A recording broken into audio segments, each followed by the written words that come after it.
just something I do. I sit at home by myself on a weeknight and I talk into my phone. I talk to a stick for 2 hours. And some people, I mean, my last live stream, I got 3 likes.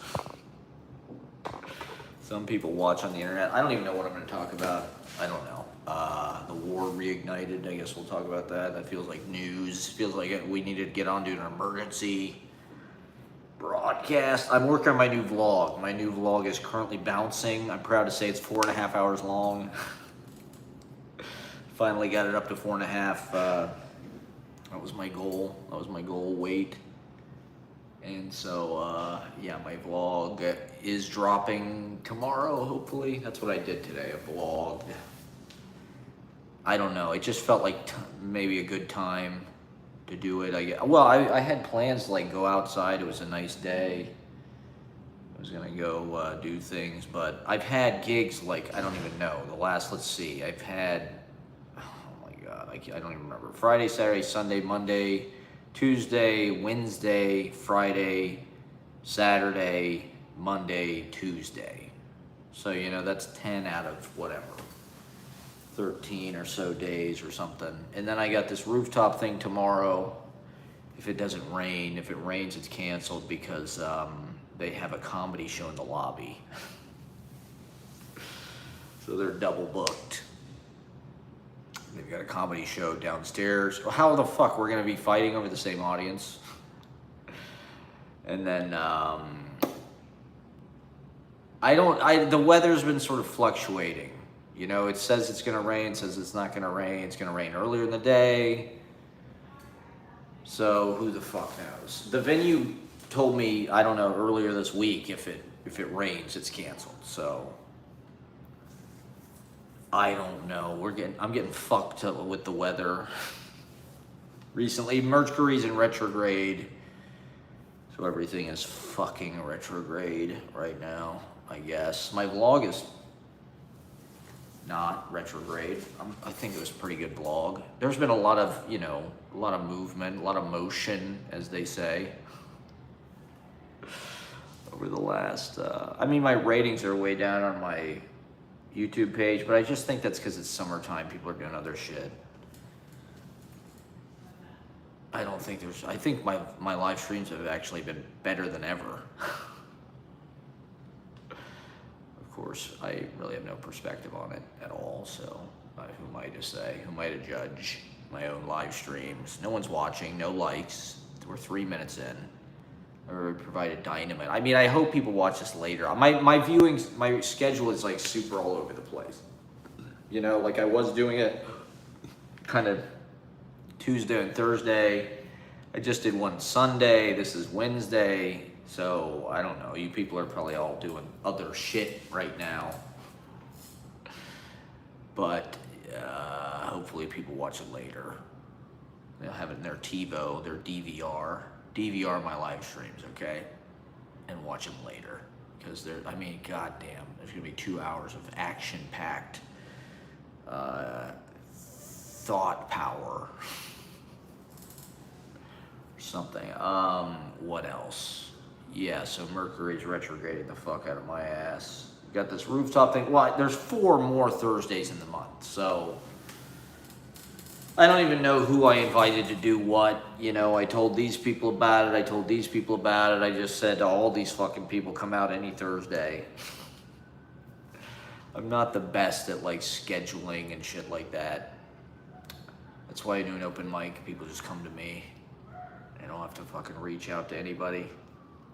All the momentum. So who knows? Who knows what the fuck's gonna happen? It's sort of just like a trial. I think it is supposed to rain.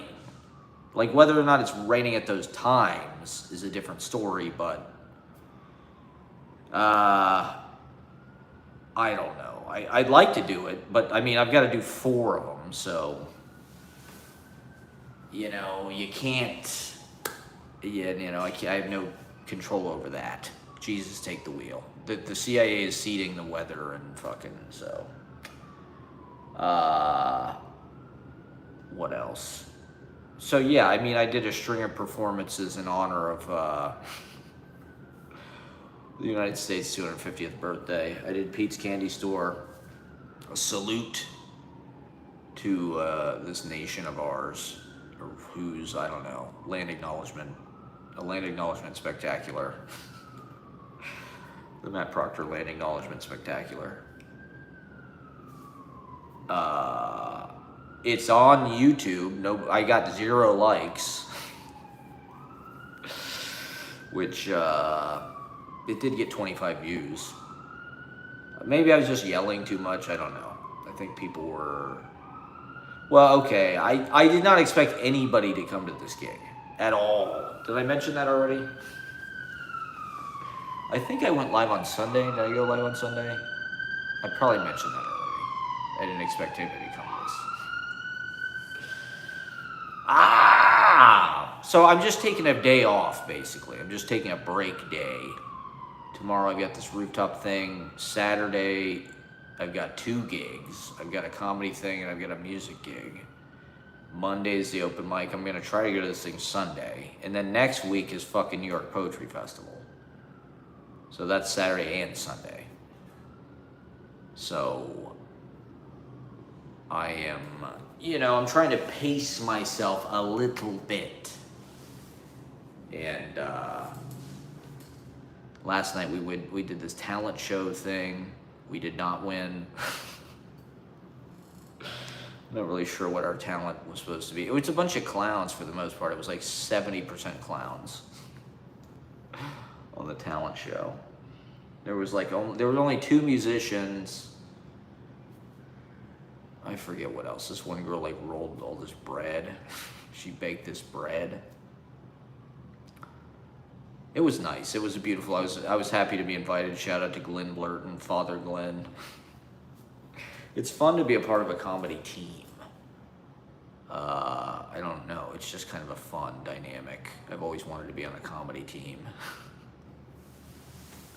And I feel like I get to be a sidekick. I feel like I'm like Fred Willard in Fernwood Tonight or something. It's like I'm kind of like, I just play off of Father Glenn. I don't really have to be in charge. I'm like Garth. Father Glenn is like Wayne. I'm like Garth. So it's kind of a fun role to be in a way, because it's like it's less pressure. I can just react. And it's the idea is like kind of in my wheelhouse, these evangelical fucking religious people. It's just ripe for comedy. So my clown life has been very up and down. The flop. They call it the flop. The flop is like bombing. When you're in the flop. I don't know. That's how that light gets in. Oh, Jesus Christ. So, yeah, there's just been a lot going on. And it's been fun. This is what it's all about. We're trying to get the most out of this summer while we can. Just do as many fucking gigs as possible. As much content as possible. I'm vlogging the shit out of it for the record. My vlog, my entire July 4th performance is in my vlog. It's an hour long. So toward the end of the vlog, there's literally a 1 hour long stream of consciousness. I think it went well. I don't know what people expected, but I thought I got my point across. And then some. It was garbage wrestling. It was down and dirty. I'm the Terry Funk of monologists, of mansplainers.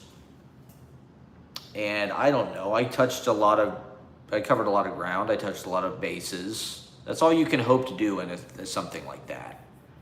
You can only say so much in an hour. So I read all this, but I don't know. And then Monday I finally had access to a guitar, so I would have played Numerical America on Pete's. So I finally played Numerical America for 10 minutes at open mic, and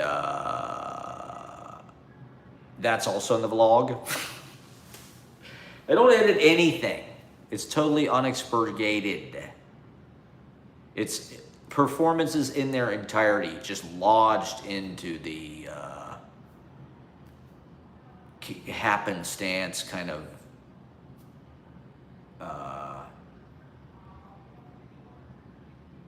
witnessings.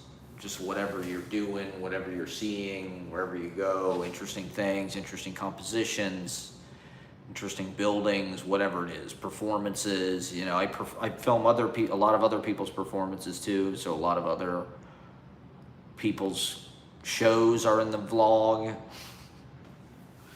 I went and saw Lessa, and I think that Big Life show, a lot of that's in there. So it's just like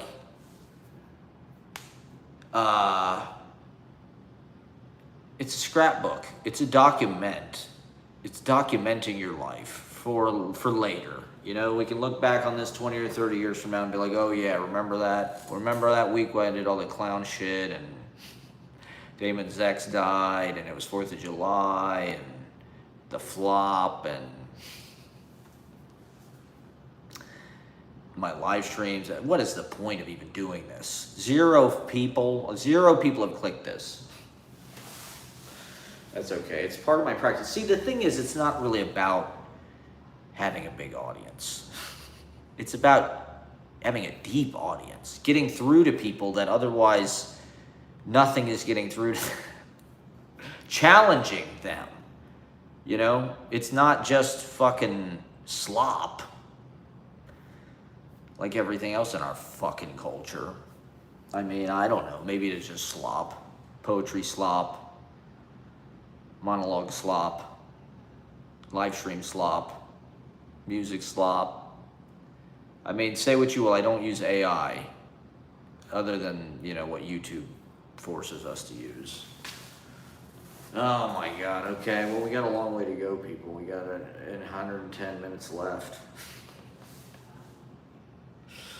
110 minutes of sad, lonely. I mean, well, I have to get on and do this now because I'm busy tomorrow. I'm not going to do it Friday. I'm busy Saturday. Probably busy. It's like I'm committed to try to do this twice a week. For better or for worse. I probably should up my fucking presentation. I should have gotten some kind of interview together. I should be interviewing somebody maybe right now, but that's something I've started to branch out and experiment with at the open mic and stuff, is I'm starting to interview the audience, talk to the audience more. That's something I did on Saturday. I did a little talk show where the audience could share their opinions. I thought it was kind of interesting. Appropriate for the 4th of July, whatever, brouhaha. So whatever, this is who I am, for better or for worse. Poetry teaches you to think in these micro communities, these very micro, it's little magazines, everybody's got their own little reading series. It's not necessarily aimed to be some giant lowest common denominator like Rupi Kaur or something. I guess you can, there's nothing wrong with that. But even with this, I think a lot of my approach was to imitate people that just did it anyway. There's something defiant about doing it with sort of an amateur quality, and just defiantly so. But there's a beauty, that's sort of a bohemian thing, is there's a beauty in having no money and doing it anyway and making it real. Doing these shows, filming it like it's a fucking movie with no budget, no lighting package, no fucking plan. Just imagining it, making compositions out of it on the fly. It's like having a Cassavetes movie going at all times in a way, but you're living it. It's like method living. And capturing the beauty of these immortal moments of our memories. I guess everybody's fucking doing this now. Everybody is vlogging and sharing and posting and TikTok dancing, and it's beautiful. It's a cinematic explosion of fucking, you know, turning life into art, or at least documenting your reality. And I mean, wow, these last few months it's been magic summer in New York City, right? The Knicks have won, all kinds of fun shit, you know? It's just like gigs, music, community, new friends. You know, I got to live here, that's pretty cool. The sunset up here is pretty amazing. Who knows what the fuck is gonna be going on 3 months from now, where we're gonna be. Onward and upward with the arts, that's what I hope. I hope to get some kind of lucrative television deal. Or either that, or to have 1 million people suddenly watching my fucking live streams every week. How do I manifest that? What am I doing wrong? How could I be so far off the mark? I can barely get 50 views. It's a micro niche, okay? It's you know, many are called, few are chosen. Let those who have ears, let them hear. And so, I don't know. My job is to like educate the educated, or to be, I don't know, to just be as far out or as you know, just dive as deep in as you can, and just try and just play at the top of your ability, as they say in clown world. Be beautiful. These are the rules, the laws of clowning. You have to be beautiful at all times. You have to play. It's like improv. Play at the top of your intelligence, whatever the fuck that means. I try. Well, you know, I don't know. With my poetry, I try to make it accessible to average people. I try to make it music. It is like a concert, and it's like it's meant to be something that just like anybody can listen to, and you're getting something that's meant to sound super esoteric, but also like super understandable. Like, there's nothing necessarily that's like gonna go over anybody's heads. It'll probably go under their heads. But it's also like the form is like this kind of unusual twisting, taking left turns. It's like a clowning grammatically in a way. And, you know, the idea is it's imitating the sound of like your consciousness, and the way your consciousness receives like reality. And that to me is narrative. That is what because that is how we process reality into narrative, is through this kind of just like non-linear, taking pieces of everything, memories, imaginings, things that are right in front of you, music, whatever the fuck it is. Whatever, you know, there's a million different parts of your brain. It's like keys on a keyboard. It's like you gotta play 12 tones. You know, it's like giant steps, it's 12 tones. And then you want to get into like the microtones and the little kind of like idiosyncrasies and, you know, tricks, guitar tricks. Play that little part of the guitar that's like between the bridge and the fucking, you know, where like it's cling, or play down here like after the nut, between the nut and like the tuning pegs. So you gotta walk your path, okay? You can't let anybody pull you off, even if it's not working.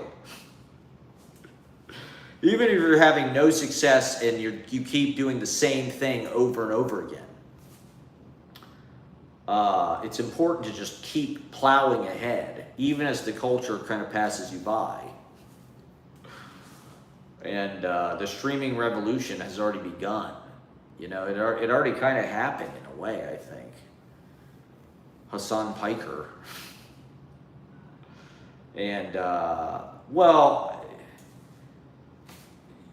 streaming implies like a stream of consciousness. You couldn't not do that. That's, so like, I think I talked about this on Sunday. It's like flow state. You know, like the idea is like we have these mediums that will accept these kind of ripple outwards of like thinking. You don't have, I mean, you can write jokes and you can write really good material and just repeat that. I guess that would be the smart thing to do. But for me, it's about exploring. It's about improvisation. It's about inventing new fucking material all the time, explaining more, going, new things are always happening. The story of life is always interesting and crazy, and so it's like, what happened this week that's stranger than fiction? In the novel of like my reality. Fucking, all kinds of shit. A million different things happened this week that were like totally magical and totally just more torture for the loosh farming. They're just farming my loosh like they're wringing my soul out like a fucking rag. A rag full of tears into I hope the aliens are enjoying the loosh, all the loosh I'm providing. But it's like, it was the best of times, it was the worst of times. That's just the sweetness of life. It's the sweet and the sour. Like Vanilla Sky, right? You gotta have both. The sweet and the sour. Whatever, I don't know. It's all just flavor to me, okay? It's all just umami. It's all just fucking spice melange for the dish. I don't know. It's a dish. It's a movable feast. I mean, this summer is like pretty fun. So, more gigs, more parties, more rooftops, more dancing, more music, more beats, more electropop, more poetry, more fucking readings, more comedy, more clowning, more face paint, more profanity, more freedom, more sex, more fucking, hooking up in dark alleys, in the back of an Uber, wherever. Just get it done, okay? I want it done, okay? I want people eating 50% off sushi after 8 p.m. in our fair city. It's Mamdani summer, okay? He's got us. It's protected. I mean, I am definitely stealing into the subway more than I ever did before. I'm sneaking into the subway. I never really used to do this. Now it's like every chance I get, I'm trying to get in that fucking security exit. I'm going underneath the turnstiles because, it should cost half as much as it does. It's insane. I at least try to steal one way.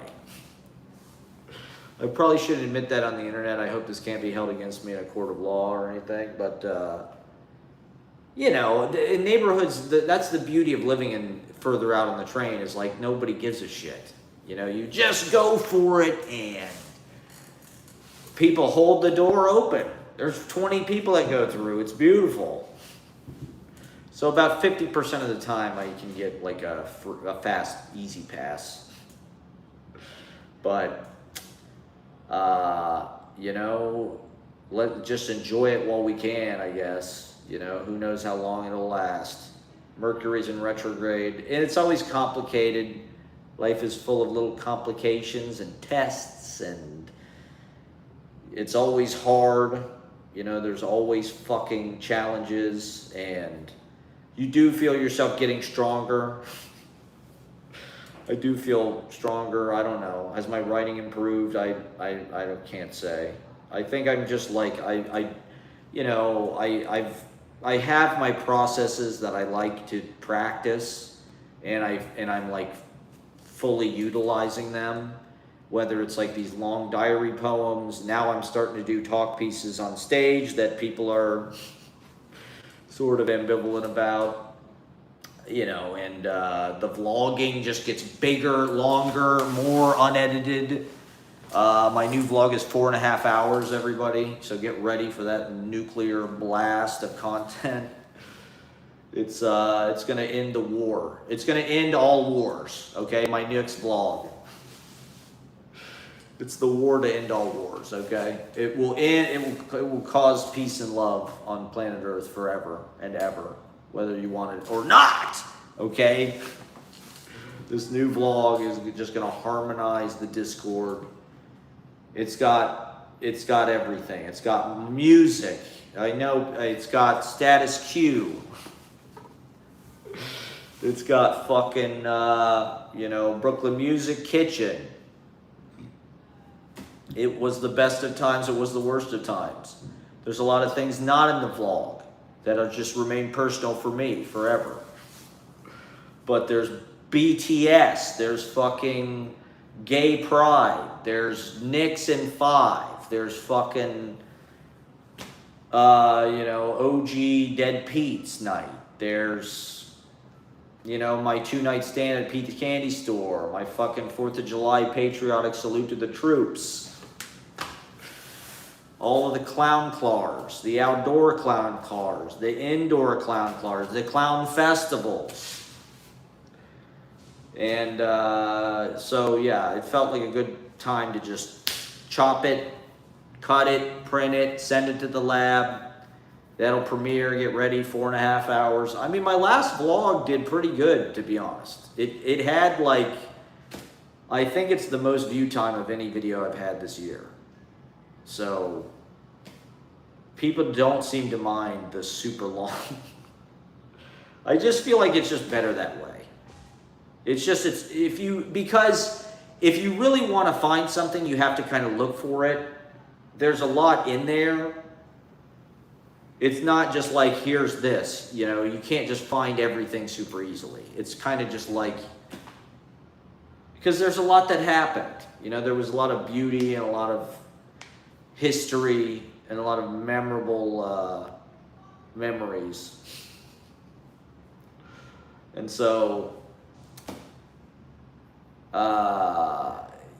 I like doing these longer kind of seasonal vlogs. It's from 420 to now, so I guess it's almost 3 months, 2.5 months. But it's like I needed kind of a grand finale of performances. It's like I didn't really have enough poetry. I didn't really have enough performance. It was too much clown, not enough verbal. There's clip farming in it, of course. What would it be without clip farming? So, I don't know. I spent about 6 hours on it. I spent a little bit longer than it took to watch. Like Robert Rodriguez and what the fuck is that movie? El Mariachi. Yeah. Okay. So I don't know. Trying to do shows again. Trying to book shows. Trying to film shit. Stay creative. Keep writing. But it's like the weather's nice. It's summer. It's like it's a good time to just get out there and do tons of shows. I don't know. I don't know. Something kind of clicked a couple weeks ago. Because I've been doing the open mic and kind of dragging my feet about other stuff. Maybe it's, it kind of sucks dragging your ass to open mics. It's just like, even if there's people there, it's like you got to wait around. The audience is just different. A show audience is like way more enthusiastic. They're way fresher. They're not just waiting for their fucking turn to go. And so I've been lucky. Glenn Blurton has asked me to do these clown shows. I got to do that Big Life release. That was incredible. Those guys were amazing. That was a huge boost. So, I'm getting more comfortable in front of crowds I don't know, trying to get over with the audience. You need to get in front of an audience to test that shit out, to try things, to get comfortable. The open mic audience, it's just it's like pulverized meat or something. It's like it's very hard to get reactions out of people. There are people that might be really into it because they like that you're doing it or whatever, but it's not really like this audience for the Big Life thing. It was just unbelievable. They were so raucous and enthusiastic. It was amazing. And it's that kind of feels good. It feels good that you don't have to flail the audience like Bill Maher just to get any kind of fucking reaction out of them. and they just hate you because they're waiting for their fucking turn. And when the fuck are you gonna get off stage so they can get up and play their fucking guitar music? So it's beautiful. It's a beautiful community.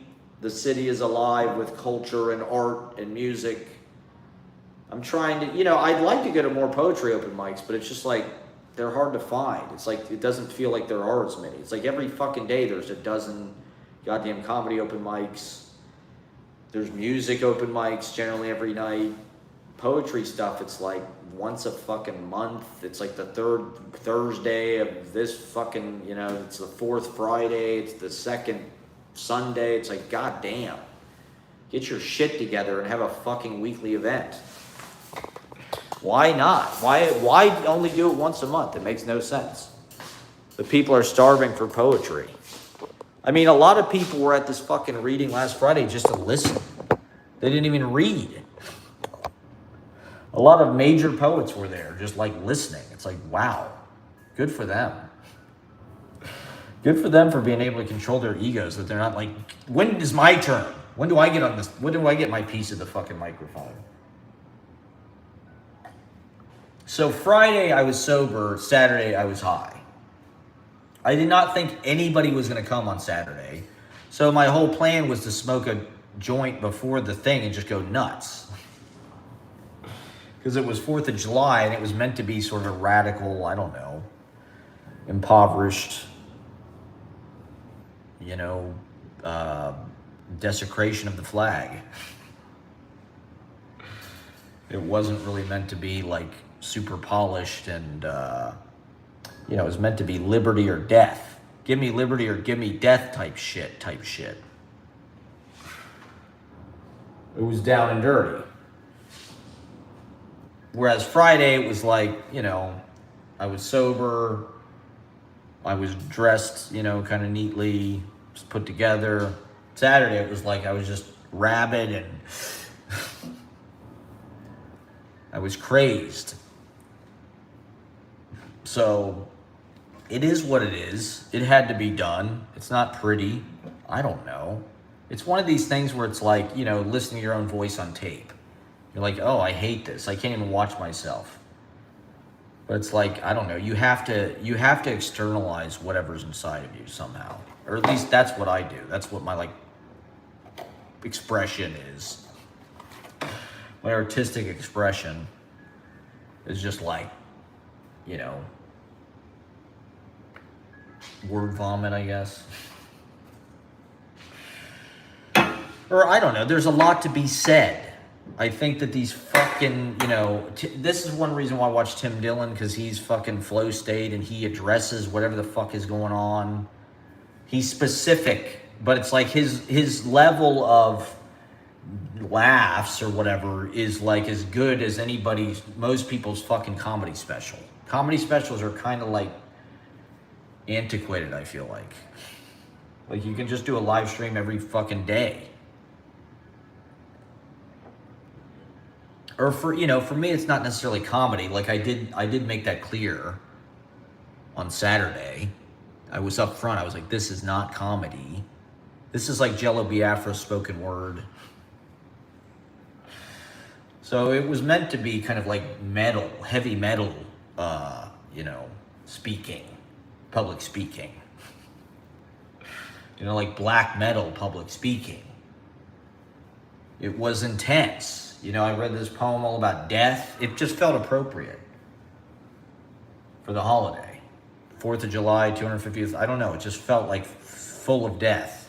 This country is full of death, full of violence. It's just a big graveyard. And I don't know. Maybe that's true everywhere, but I don't know. America, the death just feels... Well, I don't know. This holiday, for some reason, it just felt like that was the vibe. Closure. Let me light some incense here. Some sage. So I'm just fighting for my career here, one viewer at a time. One fucking open mic at a time. One clown show at a time. One fucking rooftop fucking music. Kuzu Daddy. One live stream at a time. One vlog at a time. One shot at a time, cutting in camera. Should I go outside? Let me go outside for a sec. It's nice out. Let's sit on the fucking balcony. My neighbors are like doing some kind of dance party down here. Oh God. So yeah, it's a pretty fucking beautiful night out, but I'm just taking a little bit of a day off here, sharing it with my online community. Thank you guys for watching. I think I am gonna turn the chat on again soon. I think I'm safe maybe to do that. So look forward to having a voice again, people. Okay, the war started again. I mean, surprise, surprise. Did anybody think that this fucking ceasefire was gonna hold? Like, it's all bullshit. It's all fucking political theater, as they say. So I don't even know what the fuck is happening. The United States struck them, or they struck back. Apparently, Trump is like scared for his life. He thinks that, he said something about how Iran is gonna like kill him or something. They're trying to assassinate him. I mean, to be honest, he did kill like their entire government. He killed like that whole family, he killed all these school children. It's like a girls' school. It's like, yeah, they probably do want to fucking kill Trump. So it's apparently July 9th through the 11th or something. The astrology is supposed to be crazy. And then July 16th. I don't know. I've been watching TikTok astrology videos. And tarot. All these like TikTok tarot people. Trying to tell the future, tell me what's going on in my life. Seems pretty accurate to me, but why the fuck did this happen? Why did they escalate again? I mean, because now it seems like Trump is pissed. I mean, he's full of shit. It's like he's Taco Man or whatever. You know, you want to talk about goddamn flip-flopping. It's like, how the fuck does this guy get away with this? It's like, yeah, the war's over. It's over. We're negotiating the ceasefire. You know, we're closing the deal. We're just fucking crossing the I's and dotting the T's. And now it's like, fuck them. You know, we can't let them get a nuke. They're bad people. You know, he talked about how they're sick people or like, you know, they're violent people. We can't let them get a nuke. It's like,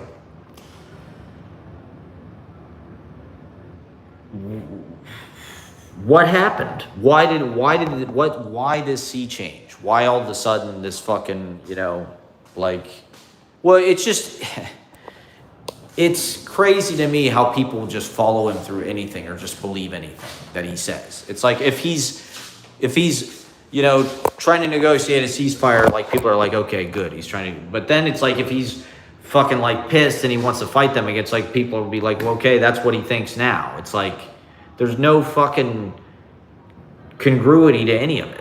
You know, it's just like whatever he decides. And it's like, it's all just market manipulation and trying to draw it. I mean, I think Zhang was saying the logistics are they're trying to move troops into place because they need a certain number of troops to do whatever, ground invasion or take whatever fucking Karg Island or whatever the fuck it is they're trying to do.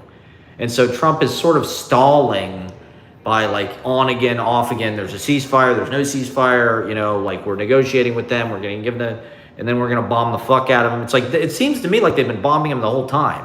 Even though there was a ceasefire, it was like, well, they struck some goddamn ship or like they're killing all these people in Lebanon. It's like, it's not really a ceasefire if you're still fucking sending missiles at each other. Like, but apparently they're trying to readjust logistically to attack them again. And so that's why it's sort of like, well, it's a ceasefire. Oh, wait, no, it's not. We're pissed at them again. And so, you know, the astrology is crazy. It's supposed to fucking be intense, some kind of intense strike. We'll see, I guess. Yeah, they're supposed to maybe hit some kind of fucking aircraft carrier or something. Iran's gonna strike back or something. Who the fuck knows? I guess we'll just watch it on the internet and talk about it on YouTube. And clip it out for TikTok content and try to make money off of it. Predictive markets, anyone? I mean, I definitely should have put money on like Trump restarting the war. I mean, I don't think enough can be said about how bad these predictive markets are. Like, just how highly illegal that should be. In no way, shape, or form should that be a legitimate business. The fact that you can just bet on anything, it's absolute lunacy. It's absolutely crazy that that's like a thing in our fucking society. And not only that, but you can bet on like the war. You can bet on, are we going to attack them? Are we not going to attack them? Or, you know, how many people are going to die? It's like, in what world is this, like, why didn't it exist 50 or 100 years ago, or did it? Did the internet just create this space where, like, you could bet on everything?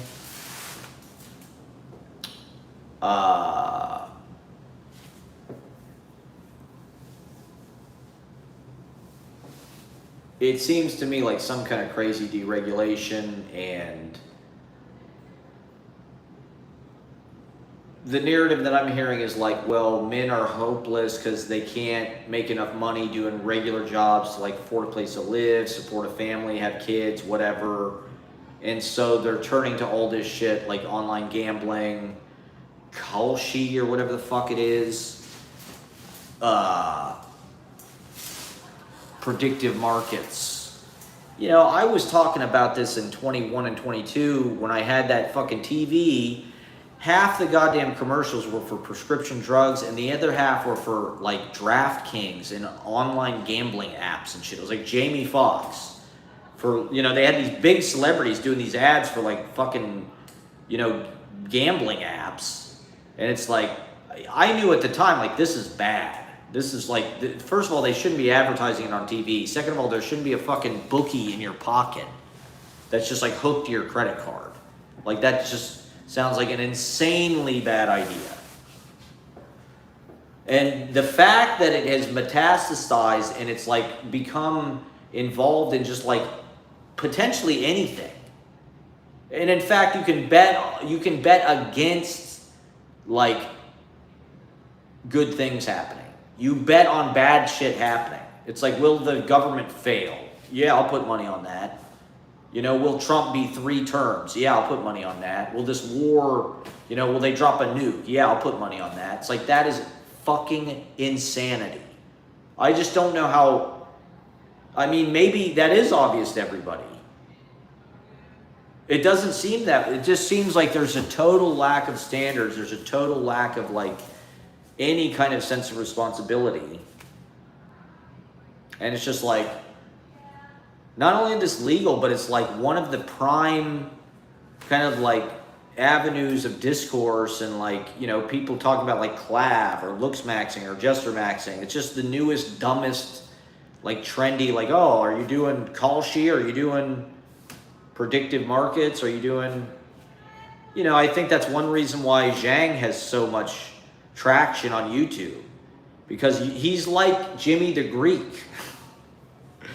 You know, it's like watching the guy talk about, are they going to beat the spread or not? Just give me some pointers, Zhang. What do I gamble on?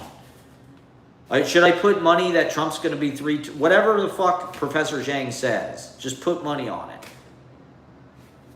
You know, he's like a gambling advocate or oracle or something. It's like, you know, I bet put 200 on the Buffalo Bills beating the spread and 1,000 on Iran dropping a nuke. It's like,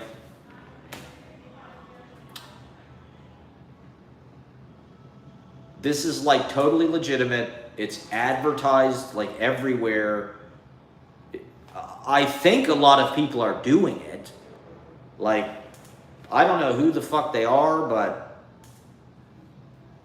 I don't think gambling was quite always as prevalent as it is. Maybe it was. Maybe poor, dumb people were always fucking gambling like degenerate shitheads. It's just now there's like an app that does it. You know, it's like Uber instead of fucking Yellow Cab or something. It's like, now it's just online. And it's, but I don't know, it feels to me like they're almost like inventing new markets. They're trying to draw every young man or whatever into this. And it's just,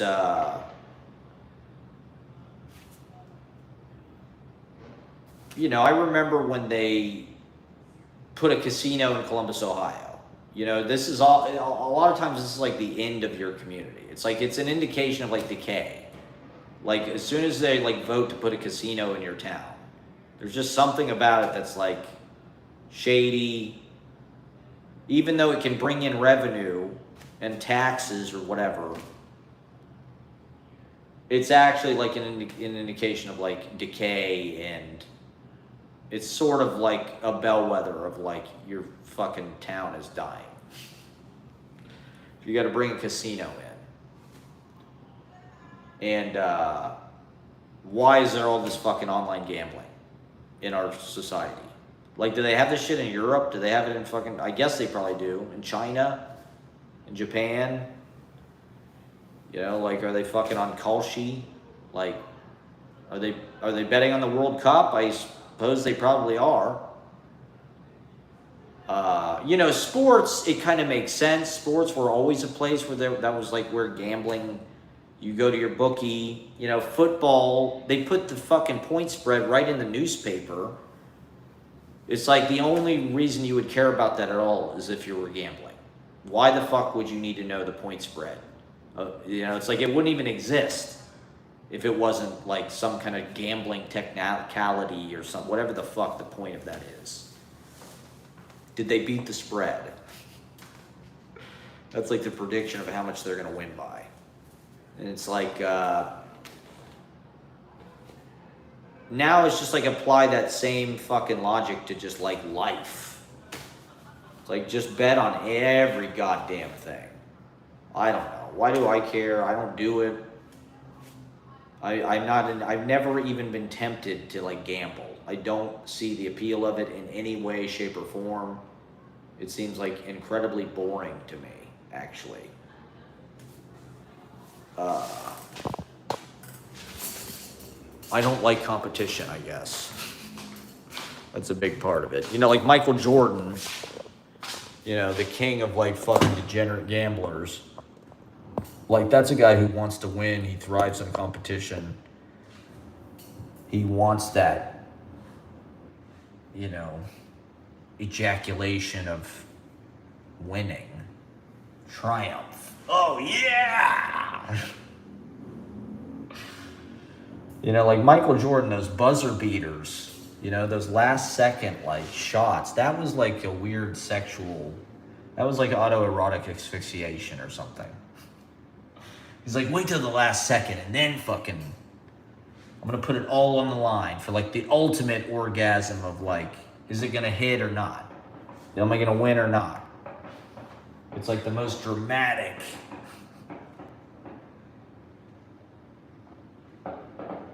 explosion of surprise. Jordan, and he did it so many times. It's like he had this fetish for buzzer beaters.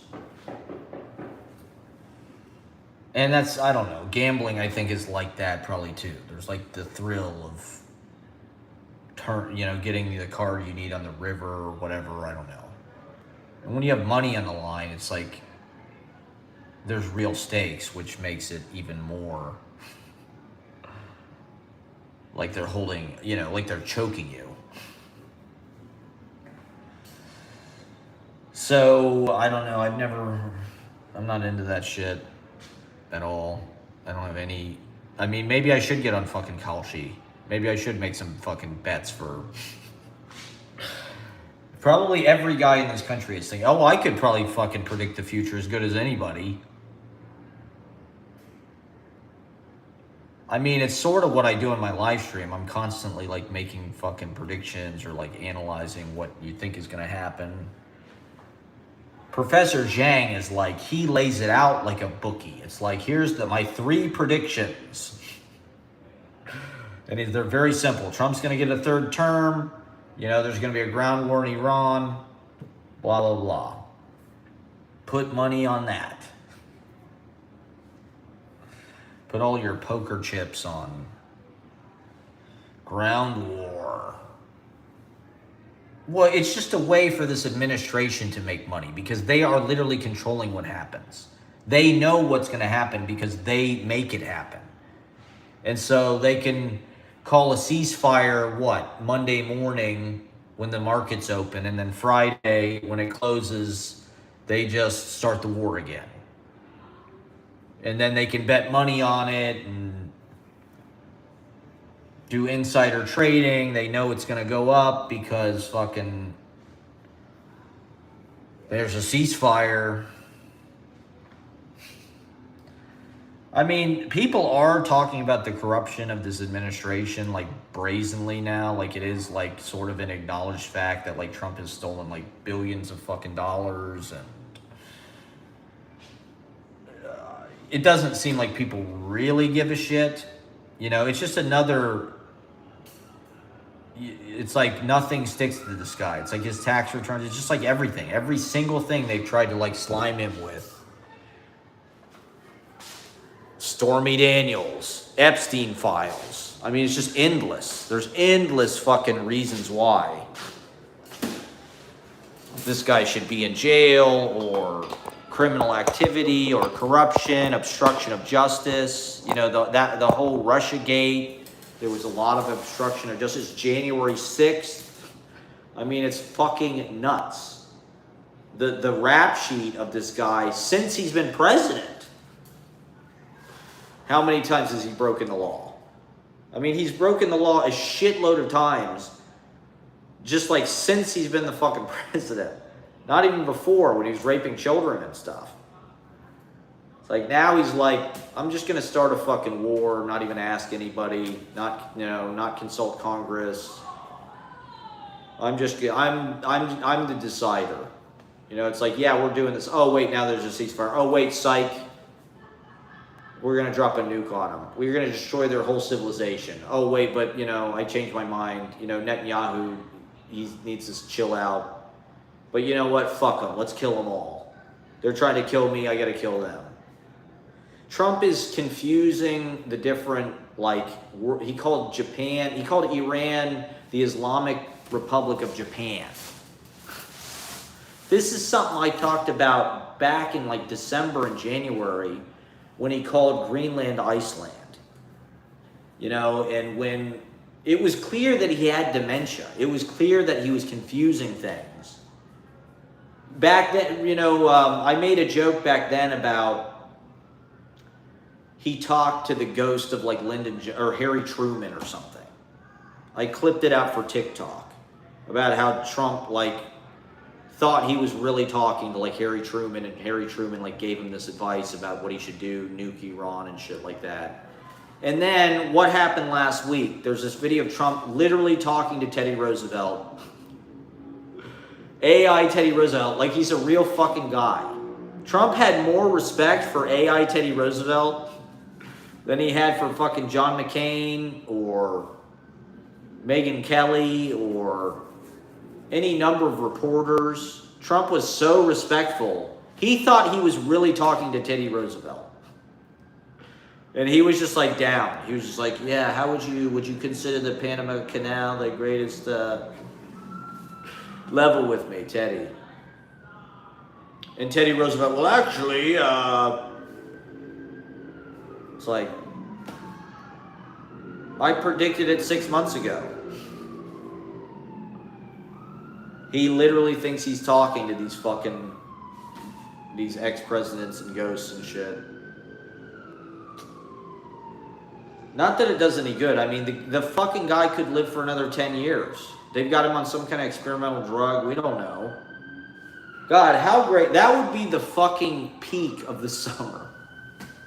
First, the Knicks win the championship. Then just like all the fucking big fiesta, and then Trump dies. That would be just like the fucking cherry on top. That would be, I mean, New York, it would just become a utopia. Literally, people would be having sex everywhere. Be like, this is the greatest summer we will ever have. I thought COVID summers were good. I thought like 21, 22 were good. Fuck no. This is going to be the greatest summer ever. Trump's going to die right on TV. It's going to be great. And then we'll be free. I won't have to live stream anymore. I won't have to do this and try and stop this evil Reich of stupidity and corruption, treason, anyone, evil, war, killing children. You know, that's something that Trump literally did. He bombed a whole fucking school full of like children, like little girls. It feels like that deserves some attention. Pretty bad, pretty evil. I don't think that was an accident. And now we're going right back into it. Surprise, surprise, the war's back on. Anybody who believed there was a ceasefire, it's like, how many times can Trump head fake somebody?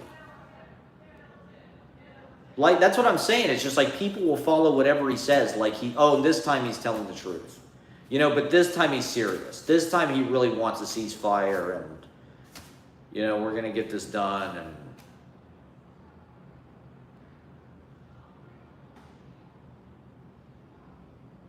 And it's now, bam! Sucker punch, bitch. Don't ever fucking... It's just, it's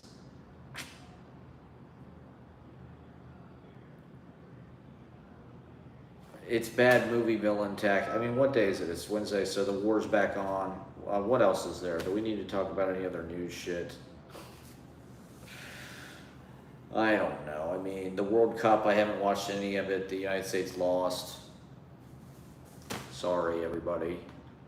I like the World Cup traditionally. I like soccer I like that it's slow and uneventful. And it's the beautiful game. I think it's a big difference between the United States and the rest of the world, is we like these violent, action-packed kind of sports, whereas soccer is like this more kind of like peaceful, patient, strategic. There's an elegance to it that we just can't appreciate here. There's not enough action. There's not enough juice. Too slow. Too boring. You know, we need a bunch of different fucking camera angles and instant replays and fucking... Oh my God. We wanted to watch sports entertainment. But the fucking World Cup, they're playing it here. So that's kind of ironic. It's a weird summer because it's like, it's the 250th, but Trump is the president. It's the World Cup, but Trump is the president.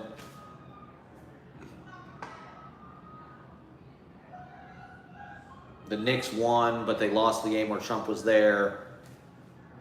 It's sort of like we're doing our best to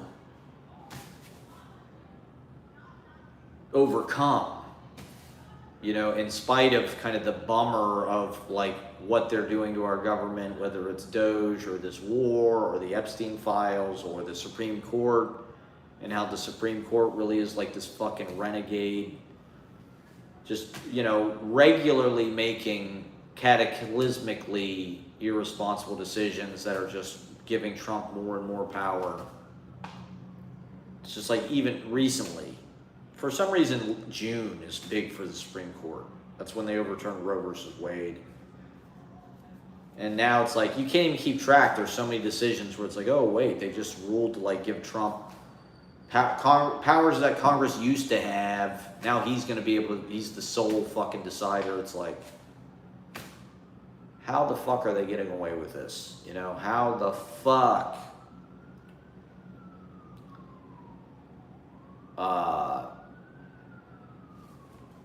So, you know, the midterms aren't that far off. The Mamdani people all won. That was a good sign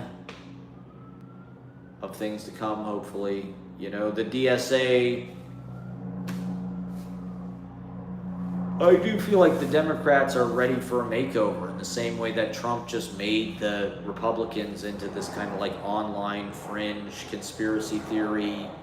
He made the Ross Perot libertarian kind of faction of the Republican Party like the mainstream. And it just feels like the same thing is bound to happen with the Democrats, where it's like, you know, online subcultures. We shouldn't have, like, look at video games. Look at how popular video games are. Look at how many fucking people like play, you know, the biggest like money making days in entertainment history were all like video game launches. These video games have like huge audience. Millions and tens of millions of fucking people play these games. Halo or Grand Theft Auto or whatever the fuck, you know, Roblox, Fortnite, Minecraft. And yet, to a lot of the mainstream media, it's almost like they're totally invisible, or like they're not even an art form, or they're illegitimate. It's like they're still like this, they're looked on as like these fringe things. When in reality, it's kind of flipped. You know, like nerd culture, video game culture, online culture, streaming. It's like that is the mainstream. You know, like Twitch, right? All of this live streaming culture kind of comes out of Twitch, to be honest. At least over the last 10 or so years. Like, the people that I knew who were talking about streaming and watching streaming, like in 2012, 13, 14, 15, 16, were video game nerds. It was literally, I remember my boss was like a big advocate, or like, you know, he was always talking about streaming video games because it was like, will this work? Will people watch this? Can you stream Dota or whatever? What kind of fucking boring retard is going to sit at home and watch somebody play video games on the internet? It sounds like the stupidest thing you could possibly want to watch as far as content goes. You're going to watch somebody else play video games. Like, wow, you are a fucking loser. And yet, I feel like all of this streaming culture kind of branches off. Like, wasn't Hassan Parker on Twitch? And like probably fucking Aiden Ross or Nick Fuentes, or they probably were not starting on fucking YouTube. I don't know exactly the history there, but like they were probably on goddamn Twitch. Not that they were streaming video games, but like the regular streaming culture kind of branched off. The video games were like the main fucking thing. People loved watching fucking people play video games for some reason. That shit was way more popular. Things like Dr. Disrespect, it's like, who the fuck is watching this? I have no idea, but you know, if you look at Hassan Piker's live stream, it looks like a video game. Like the chat looks like a chat on fucking Counter-Strike or something. And his interface, his whole kind of like thing, it's not like YouTube. YouTube is more like ham radio or some kind of like old people fucking. Just press the live button and you're on and you can stream to all the boomers and shit. Whereas like Twitch, it's like a bunch of high schoolers and teenagers and shit. It's like the people who would be watching Adult Swim or South Park or that kind of shit are watching like goddamn Twitch. And, you know, they basically elected the fucking president. You know, Rogan took it from Tom Green. Tom Green wasn't on Twitch, but he was always kind of like,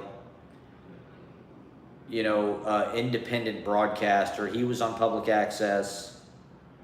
And so it's just like, you know, why not make a show? If you have an avenue to like put shit online, broadcast, it's like you're going to take that no matter what it is. If it's Twitch, if it's fucking YouTube, Instagram Live. And the streaming wars. This is where it's all being fought. You know, this is where the fucking like political discourse is. I mean, people watch Hassan Piker like he's fucking Tim Russer. Like, that's kind of crazy if you think about it. And you know, this is one of the reasons why we have Trump, is because he fuels the endless punditry cycle. You know, somebody's got to furnish content. It's like we've got beyond 24-hour news. It's just like constant special report, emergency broadcast all the fucking time. We're in a war. All the leaders are pedophiles. They're breaking the laws. They're doing UFC at the fucking White House. They tore down the White House. They're building a bunker. The billionaires are trying to kill us. Peter Thiel believes giving lectures on the Antichrist. It's just like everything is a fucking jump scare. Everything is a fucking emergency. And that's because we need it. Because there's an army, you know, everybody, the only job you can get now is to like be a fucking political commentator on the internet and make video essays or stream or TikTok videos or get your fucking takes out there somehow. And get in the InfoWars. Pick up your fucking microphone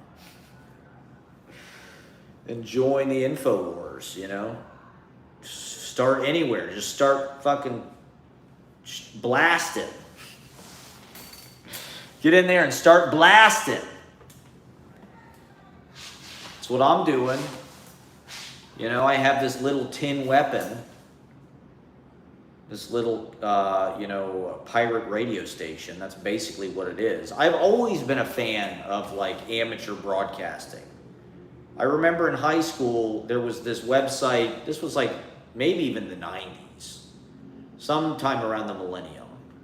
There was a website where you could create your own radio station. And it was like, oh my God, this is the greatest thing I could imagine. It's like I could have my own radio station on the internet, and like maybe people from all over the world will be listening on Real Player. And like you'd program the playlist and shit. I don't think you could do like actual like hosting or anything, but it was like pretty cool that you could even like, you know, broadcast songs that you chose and shit. And so, I don't know, why not fucking try to fucking have a show or a page or be a part of the big, you know, casino of content creation.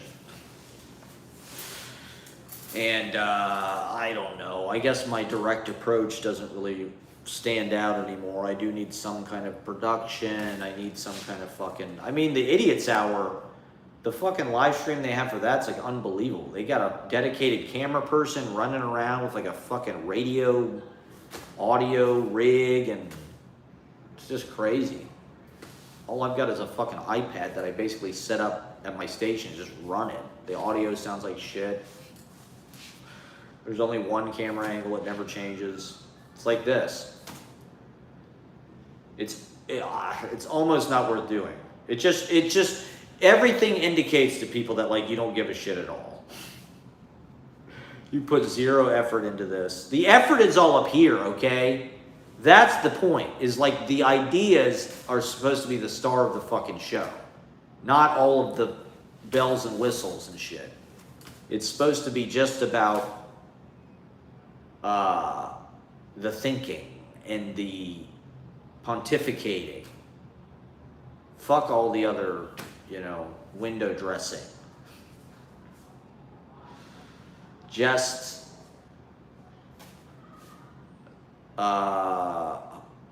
hypothesizing about shit. So here we are, 70 minutes in. Thank you guys for watching. Like and subscribe. Come to the rooftop tomorrow. I think I'll be live streaming it probably, but maybe nobody will be fucking watching. We'll see. You know, I don't know. All I know how to do is these shows, and it does feel good to be on shows that like you're invited to be on, rather than like every time I want to do a show, I have to like fucking book the thing. That's what I'm used to. I'm used to like booking these shows where it's like I gotta book all these fucking bands and put it together like this big event, and bands, poetry, whatever, throw it all together just so I can have a little bit of time at the end or something to do my thing. It's like, it's nice to just be able to go and, be a real small part of one thing. Get 5 minutes, 8 minutes on stage, whatever. When it's like you can kind of practice, but you're a little bit under the radar. It's not like the whole thing is your responsibility and you have no time to talk to anybody, and you're just trying to make sure the fucking thing goes off without a hitch. You get paid, you get no money. All you get are the memories and the fun. And so, I don't know. I love doing it. I love being an impresario and booking shit, and being a promoter like Vince McMahon. Booking the card. Being a booking agent. A booker. Not like these damn comedy writers they got now. Let's go out on the fucking... the fireworks out here were crazy, man. There was literally just like fireworks fucking 360 degrees everywhere. See, look, these people are having some kind of party or something down here. Some kind of backyard hipster party.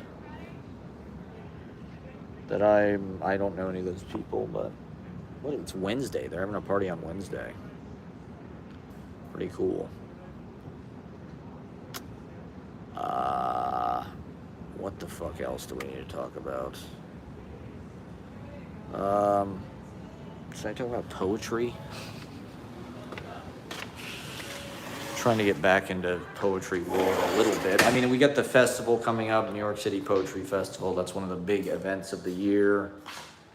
I got a pretty amazing lineup of readers, which I'm excited about. I'm hosting all day Saturday at the White Horse stage. Our reading is at 5 o'clock. So get ready for that classic Easy Paradise trademark poetic style that everybody loves so much. And they know from festivals of years past. And I think probably some people will come out. I did make a flyer for it well in advance. I'm really horrible at promoting shows and getting the word out. It's for nerds. That's all boring anyway. Let me sit here for 1 second. Put this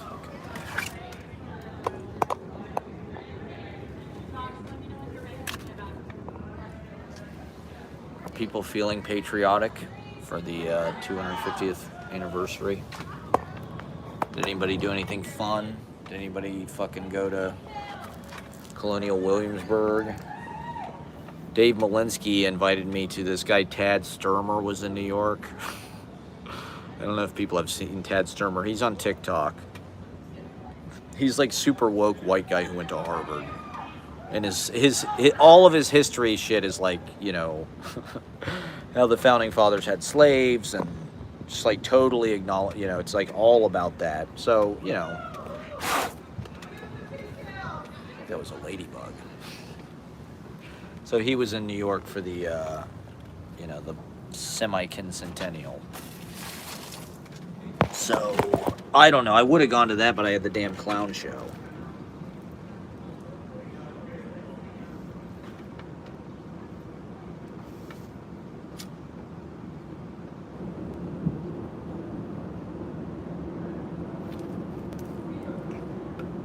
Which I love doing. I love doing the clown show. It's just like being able to go up on stage and just be silly. It's not that serious. It is serious. It's like the people that do it are like very, skilled craftspeople and stuff like that. And there's a lot to it, but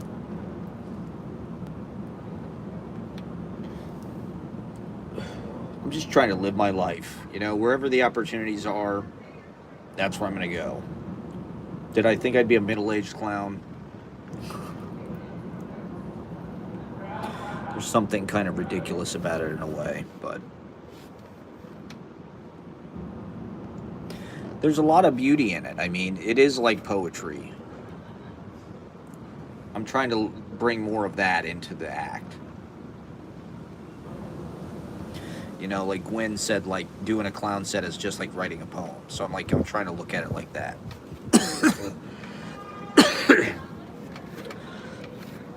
It's kind of just like a form of composition. Using your imagination. Using pantomime. A childlike sense of wonder. I'm getting more viewers just by filming the goddamn skyline than any of my ranting. This is a pretty fucking nice angle here. Nice lighting. Shit. Not bad at all. We're just gonna go back to this, the classic ladder. So yeah, stay tuned for my new vlog. My new vlog is gonna drop tomorrow. Get ready for that premiere. It's called Bambi Kino. Because it's 10,000 hours time. And my vlog is almost 10,000 hours long. If you watch all of my vlogs, it's almost like doing your 10,000 hours. And so get ready. It's 4.5 hours of mind-blowing poetry, performance art. Is that a bee or is that a fucking, what kind of bug is that? There's a bug in the apartment. Is that some kind of lightning? Apparently all the lightning bugs went extinct or something, I heard. There's way less lightning bugs now than there was. Do people even know what that is anymore? Fireflies? I guess a firefly is maybe different, but lightning bugs were definitely one of the most magical things in the world when I was growing up. But,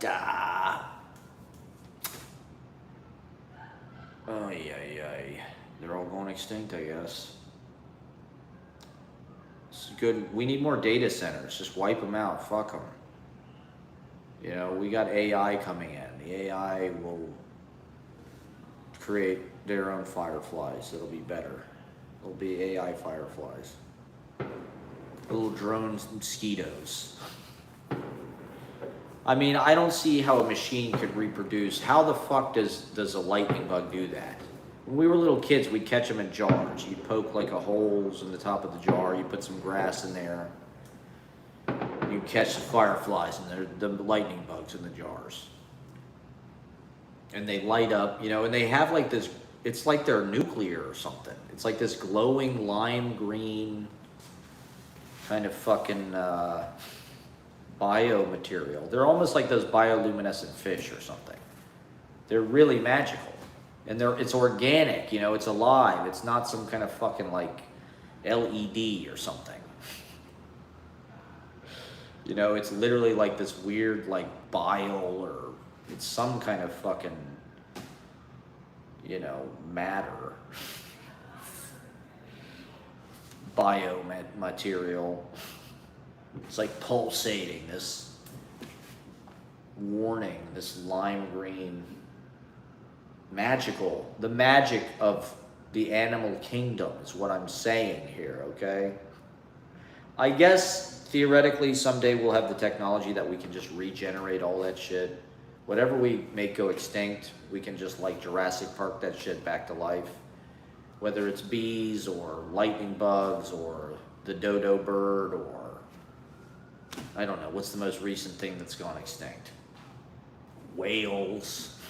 The ocean, the coral reefs, polar bears, you name it. theoretically, maybe we can just like grow that shit like, you know, synthetic meat in a lab. 3D print another fucking polar bear, you know, species. 3D print the, you know, polar ice cap. 3D print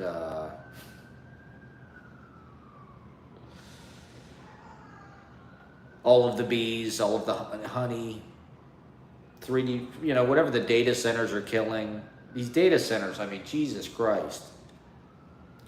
Has there been anything as bad for the environment as the data centers? The data centers feel like a new frontier. With crypto, it's just like, let's invent products that are completely functionally meaningless, that, you know, suck all of the fucking juice out of the power grid. They don't do anything. Like, let's build data centers everywhere. Let's make crypto. Like, crypto uses shitloads of electricity. For what? Like, literally for what? Like, why? Why does it need all of that fucking data?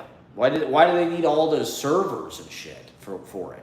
I get why, but it's stupid. It's completely stupid.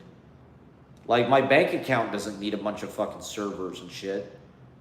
Like, don't get me wrong, it's like, it's not huge. It's not like a Bitcoin or something, but I don't need like a hydroelectric Grand Coulee Dam to like power my fucking bank statements. Whereas like crypto, it's like, oh yeah, we need fucking we need small nuclear power plants, you know, like in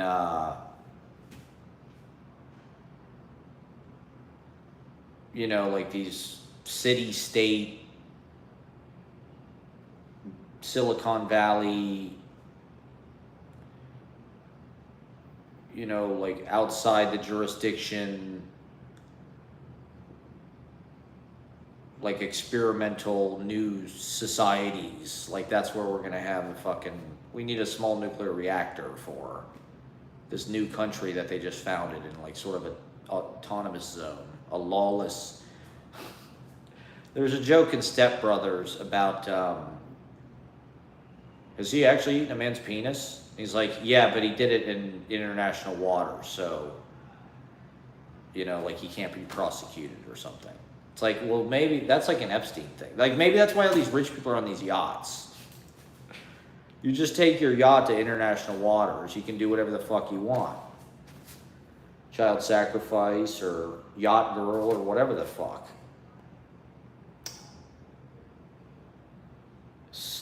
They all have these giant fucking yachts. That's like the status symbol.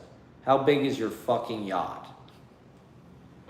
Do you have billionaire, you know, big balls size yacht, Bezos yacht? Do you have Zuckerberg? Zuckerberg's got like a yacht for his yacht. The yacht that's like on his yacht has like a helipad for its own yacht. These yachts are fucking out of control.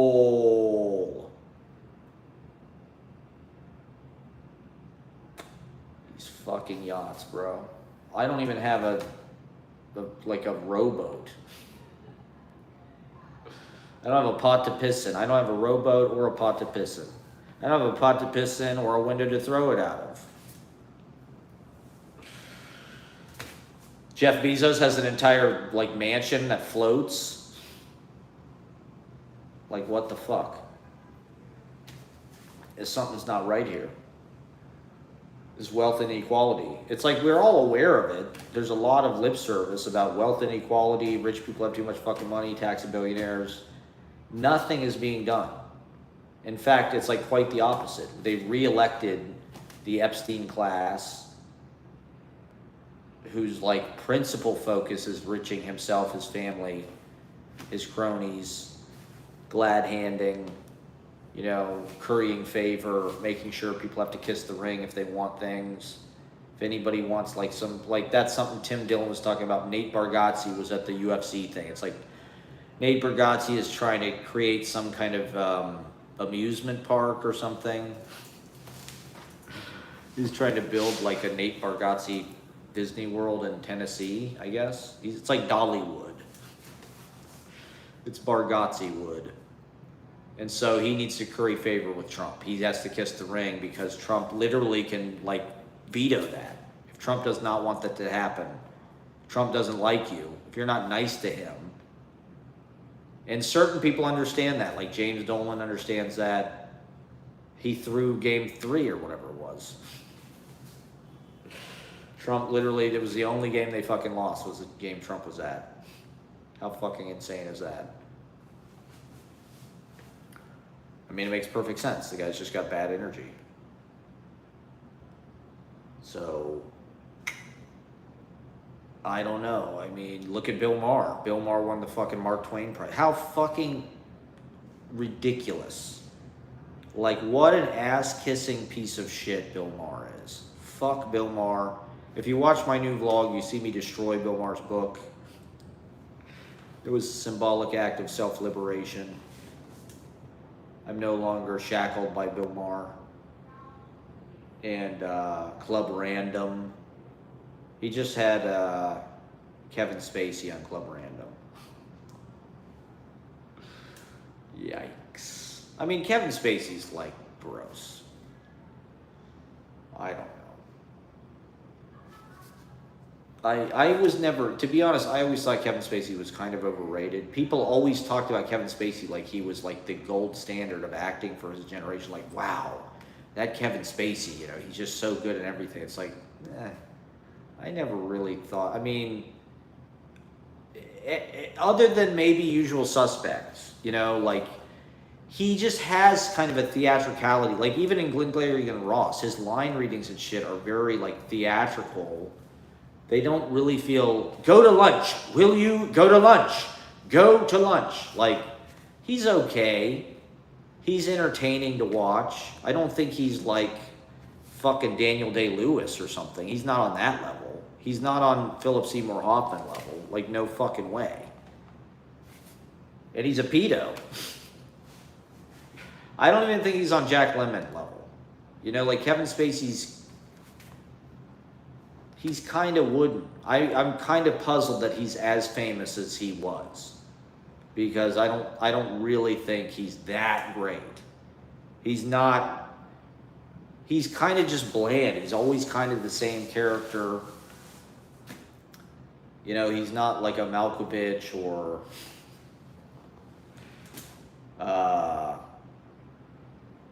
you know, certainly not a Pacino or a De Niro. He's not as good as Dustin Hoffman, certainly not as, you know, it's like he's kind of like an old-fashioned movie star where he just kind of got this like normal charisma. Like, he's a wannabe Jack Lemmon, but he could never be Jack Lemmon. Jack Lemmon has this kind of cranky everyman quality. Kevin Spacey is clearly like a creep. You can just tell. I mean, American Beauty at the time, I thought it was fucking shitty. That's a movie that hasn't aged well at all. Starring a sexual predator. It's about a pedo, and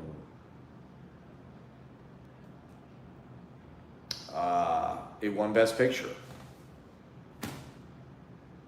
So I destroyed Bill Maher's book at the clown show. I think it broke the spell for me, actually. I think it worked. Manifesting works, people.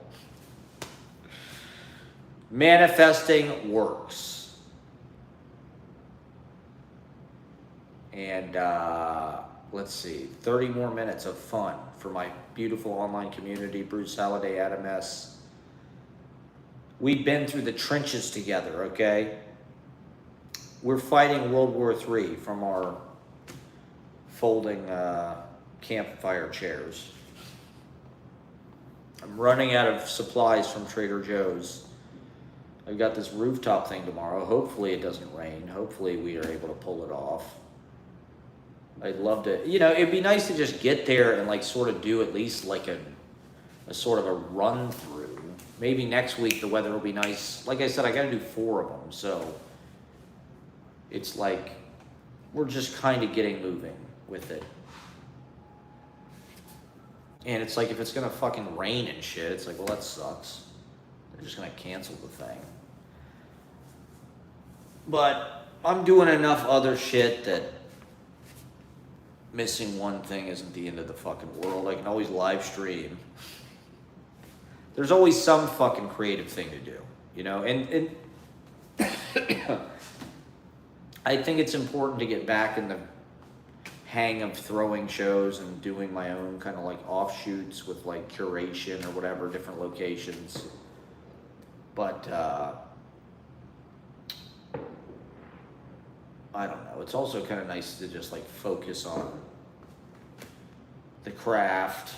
And the open mics are like auditions for other people's shows. If you can go to different scenes, diversify the open mics that you go to, be in front of different people.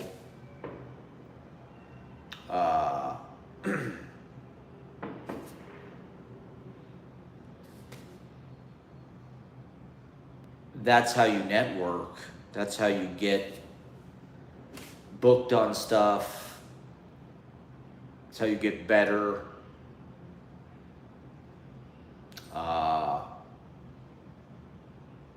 This is the method, okay? The Proctor method for how to succeed as an open mic artisan in the new millennium.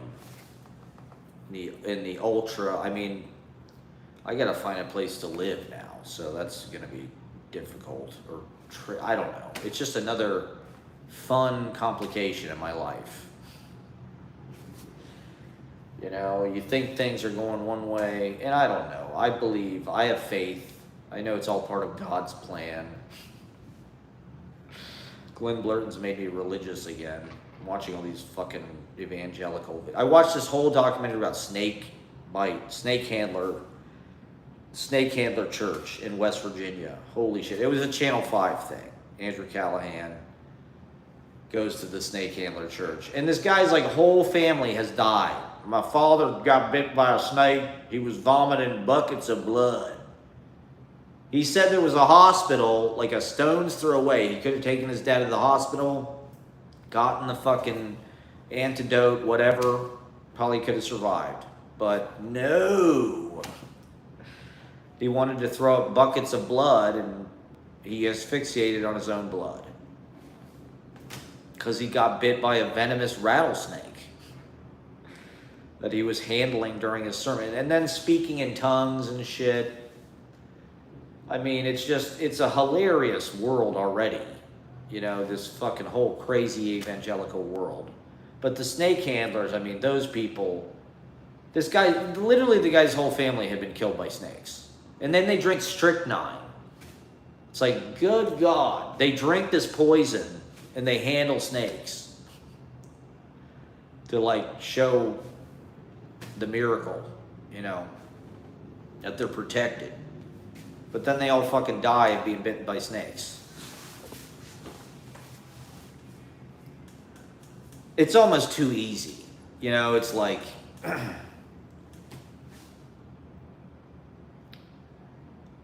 I don't know. That's more like disturbing. There's almost like nothing funny about that.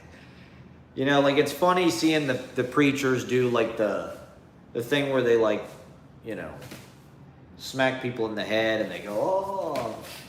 They have epileptic fits. But the snake bite preachers are like, that's kind of scary. Like those people, it's dark. It's just dark.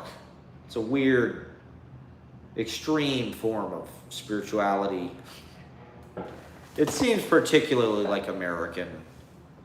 The way that it's just totally violence against yourself, willfully ignorant. I'm going to drink poison. I'm going to do this thing that's just like super ill-advised, super misguided, super dangerous, highly lethal potentiality.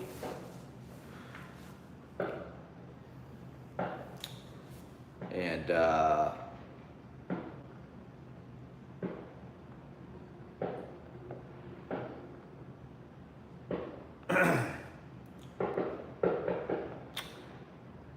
there's nothing funny about that, really.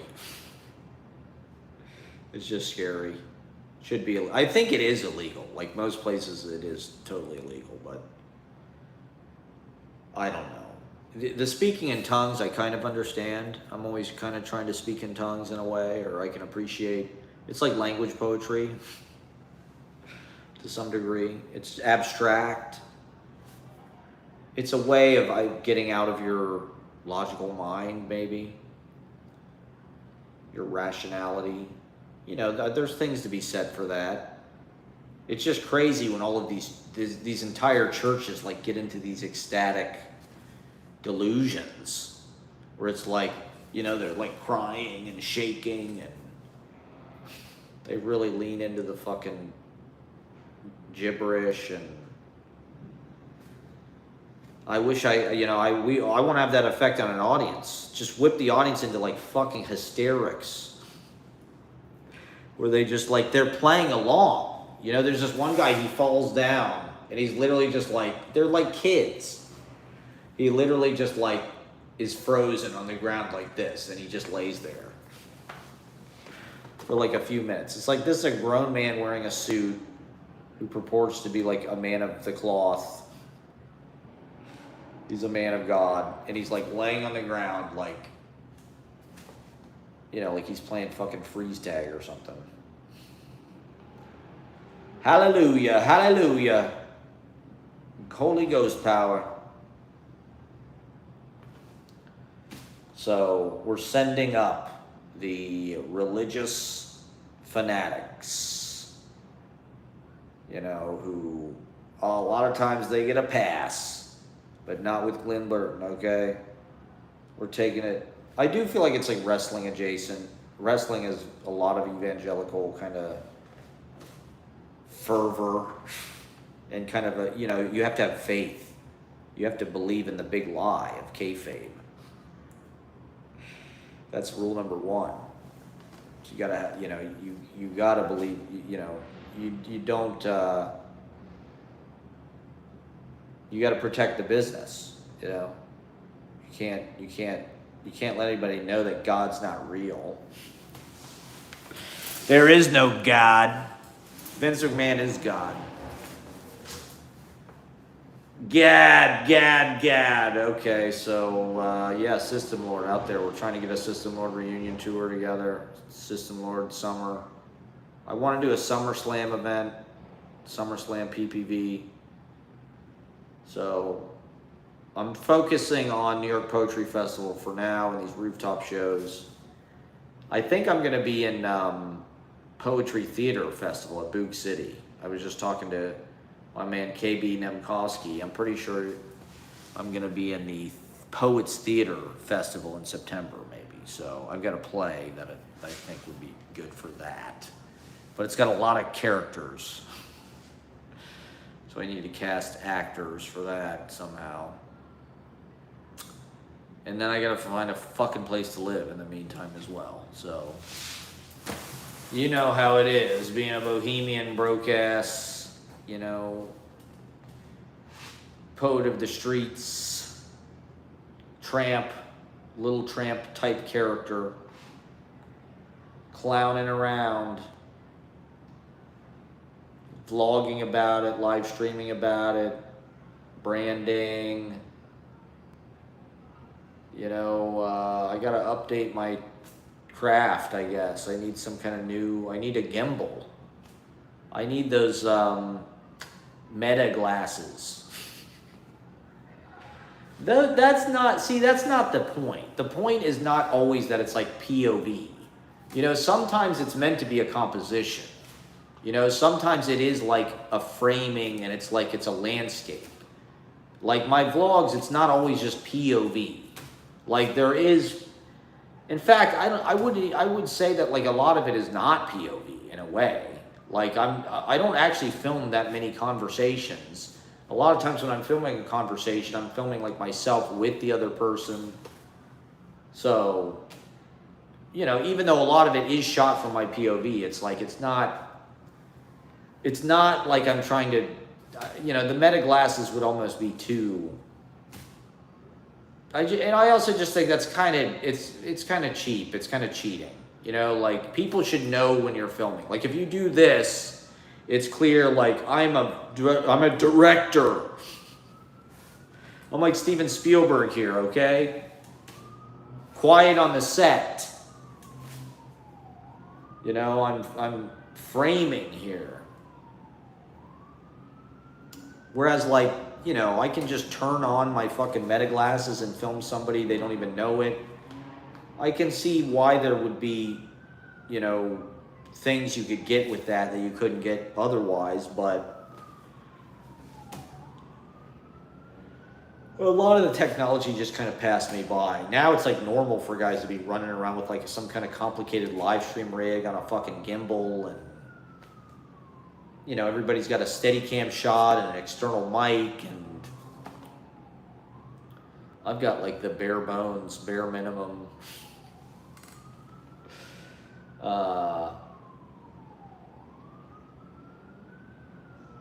low effort, low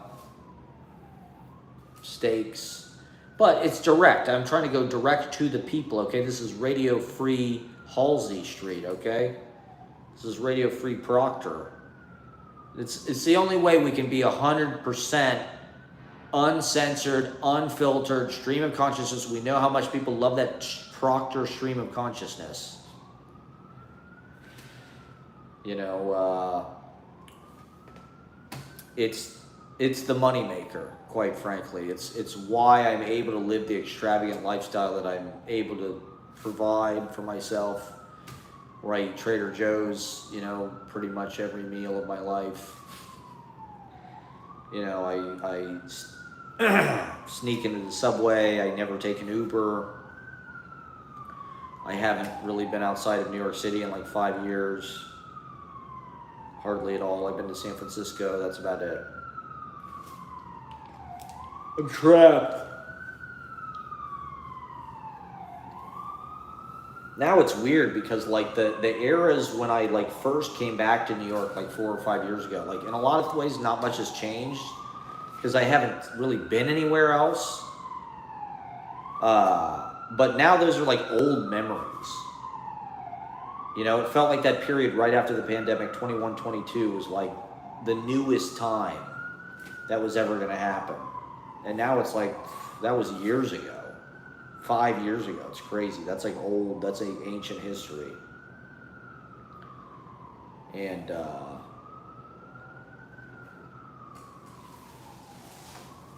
am just going to do 2 hours. I don't know why I'm so tired. I slept kind of a lot today. I'm gonna have some plantains, some Trader Joe's. They've got these bagged plantains. They're fantastic. Yeah, the open mic every Monday, never stops. Sign up for that motherfucker. You know what to do. I've been on the verge of 5,200 followers for like a couple weeks. I just can't seem to get over that hump. I've been in like 5,194, 5,195. I'm like so close to 5,200. But now I'm trying to focus more on my personal Instagram.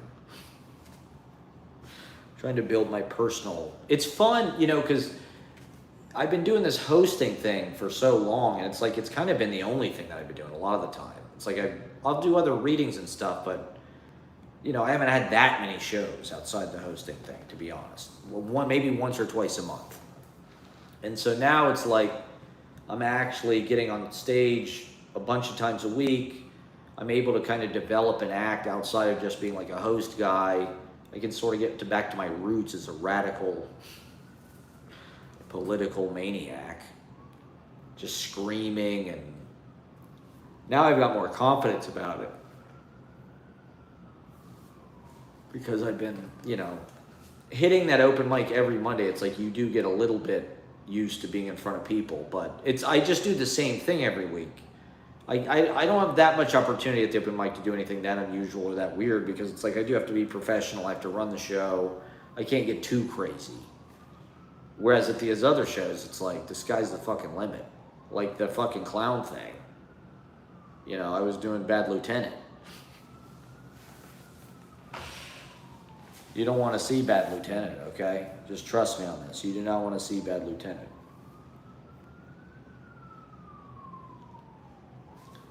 So I'm just working on me. okay? This is the summer of Matt Proctor.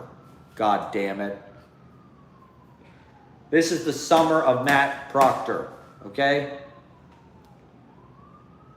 And I am just focusing on my art and developing my solo act. My music, I'm working on my music. I'm vlogging. I'm very proud of this new vlog. I think it's a kick-ass vlog. 4.5 hours of fun. It's just gonna blow by. You're not even gonna realize it's 4.5 hours long. You're just gonna be like, wow, that only felt like 3 hours. 4.5 hours is nothing. In the current era of, binge watching TV and people just on screens all fucking day, every day, here is the gluttony. Here is your whole fucking content diet for the millennium. Just watch my 4.5 hour vlog. It's got everything. It's got silent comedy. It's got verbal comedy. It's got political commentary. It's got poetry out the ass. It's got beautiful cinematography, beautiful people, beautiful moments, beautiful skies, beautiful sunsets. New York, it's the most accurate depiction of what it's like to live in New York, in the jungle, living in the fucking jungle, fighting it out for attention, for stage time, for gigs, to be seen, to get people to be your fans, to do good shows, to do good work, to expand people's horizons, to be the Red Priest.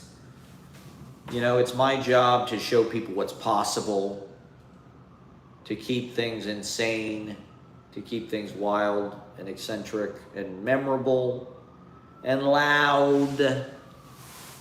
I'm loud usually. Am I loud on this? This is not that loud. I'm not being that loud. This is it's a lot of talking. It's non-stop onslaught of Matt Proctor stream of consciousness. But I'm not screaming like I do on stage. I've got a microphone and I'm screaming into it. I just can't shake the punk rock karaoke out of me, okay?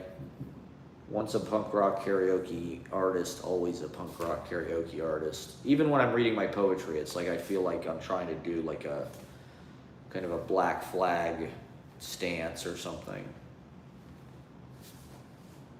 And I don't know, it's aggressive, it's loud, it's, it is what it is. I don't know, it's an onslaught, it's an assault, we need somebody screaming the reality at us because no one's noticing it. I don't know. The world is fucking spiraling. It's crashing out. Do people still say crashing out?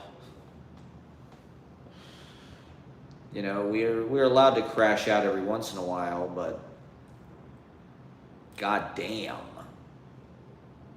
I encourage people to watch my 4th of July performance. It's in the new vlog. So whether you like it or not, the entire performance is in my vlog. It's literally an hour long.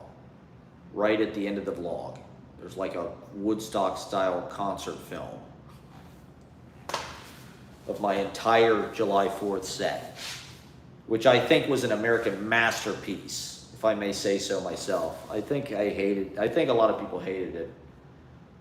I looked over at one point, all 3 of my friends were on their phones. It's like, that's not a good sign. But it doesn't matter because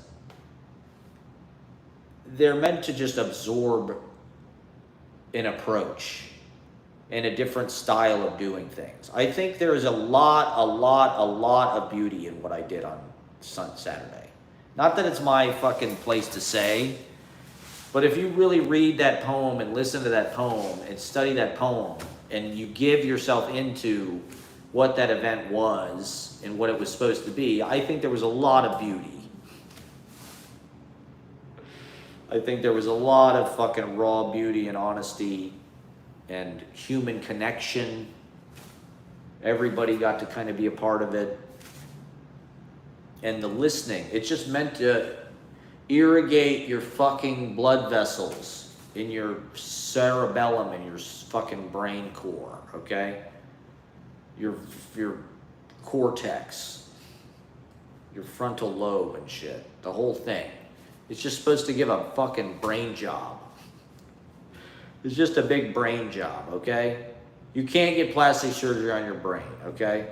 This is the only way you can fix bring the dead back to life. All that necrotic tissue, all that zombie fucking tissue.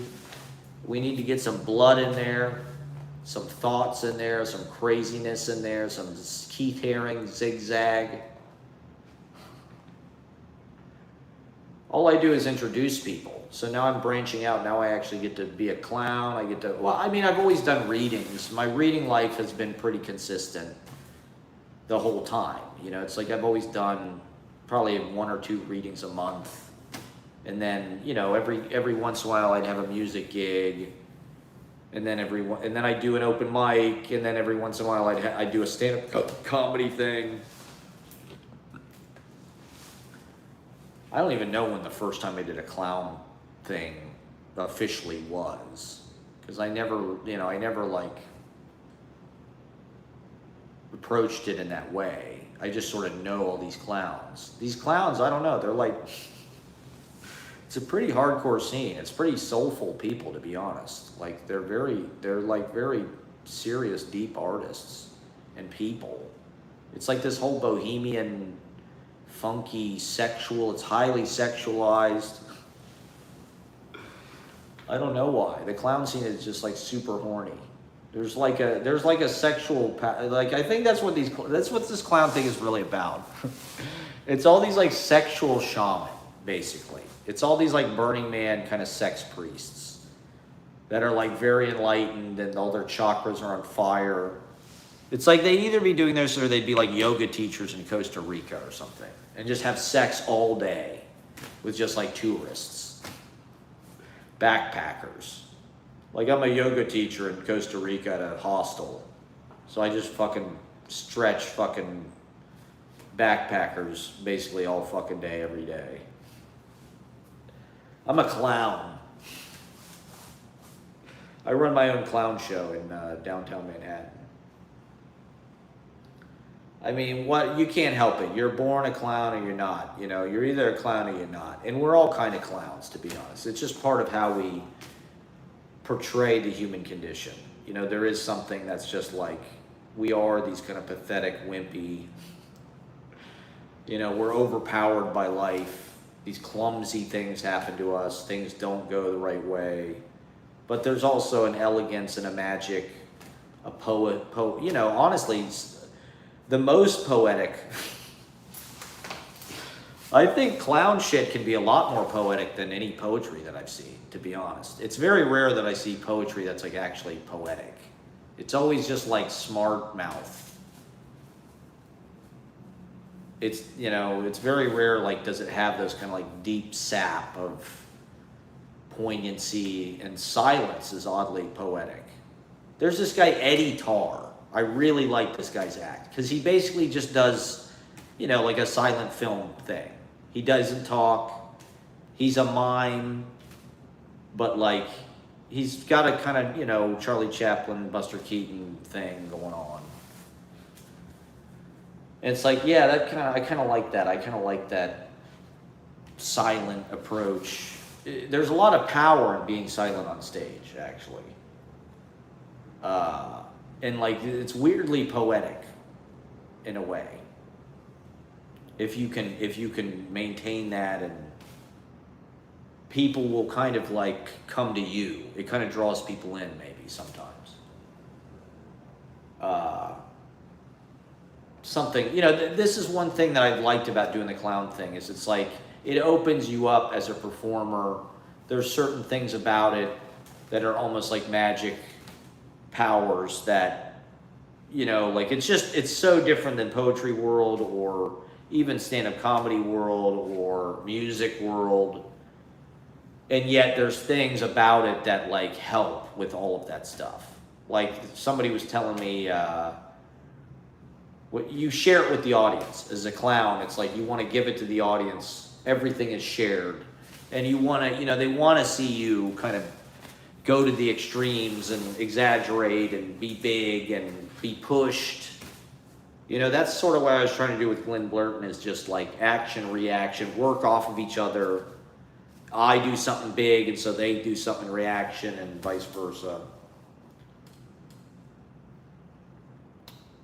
Those kind of equations really work well in the clown,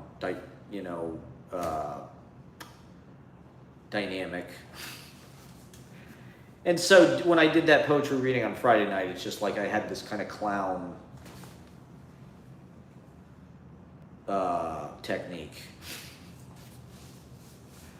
where it was like I could just kind of share it with the audience more than I usually do. I was sober too. I think that helps a lot. When you're high, it's like that's when you lose contact with like what's normal or what's reasonable. You start to do shit that like normal people are being like, wow, he's angry and yelling and crazy. And he doesn't even realize it. They're not as high as they should be, you know. They need to get on your level, man. Well, anyway, these are the continuing adventures of my life as a fucking open mic road warrior in these small New York City clubs, just hacking it out, cutting our teeth, as they say. The thing is, like, I don't even know what I would be ready to do. If all of a sudden there was some huge audience or something, it's like, what would they listen? They'd listen to my poetry, they'd listen to my, what? The open mic, this. Like, to some degree, the entertainment industry is looking to you to have the audience. Like, that's what people I've talked to have said. It's like, unless you have 100,000 followers or this many followers, like a record company, whoever, like, they are looking at that. Absolutely. They're looking to the internet to tell them what's good. You know, these people already have a shitload of followers. They always have a shitload of listeners. We will sign them. They can be on Netflix as a joke or whatever the hell it is. They must be good. Now I've got all these blue checkmark people. It's like, give me a fucking break with these blue check marks, man. Get over yourself. What is that? It's so tacky. Or I don't know. It became something that like you can just buy, or I don't even know how you get it anymore. It used to mean something. Now it's just like I've got all these people in my feed that have blue check marks. It's like, okay. More power to you, I guess, but I think it's something you pay for now. Like all this shit. Premium. It's just premium. It's Instagram premium. It's YouTube premium. It's, you know, Twitter fucking premium. You can use Grok. It's like, give me a fucking break. I'll just use the free trial version. Thank you very much. I mean, I'm wondering when YouTube is going to start to charge, like if you want to upload more, like if you wanted to upload a 4.5 hour long vlog, for instance. It'll be like, oh, you have to be premium. That's how Vimeo was. Vimeo, it was a 250 megabyte limit. You had to buy a membership to like upload actual videos.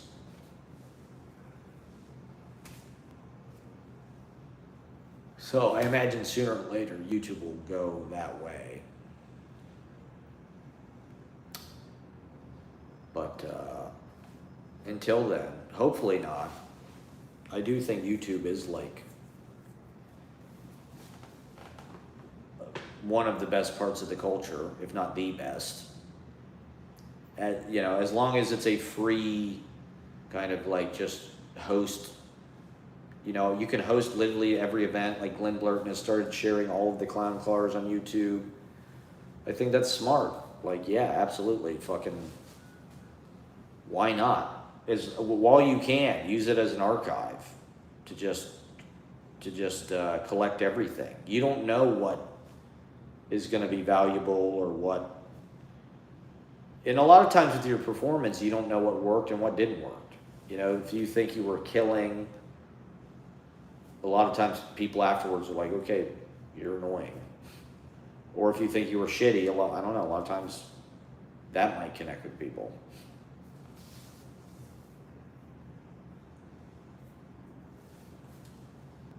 You know, a part of the point of doing the open mic is just like every week is this little corner of the world. You have 50 people come through. That's visibility. You build up some kind of renown, you know, where it's like people know who you are. They know where you're going to be. They know what you do. They're familiar with you. It's hard to get people to watch you, to be honest, in this fucking attention economy. We're all fighting for audience, clicks, views, likes, followers, subscribers.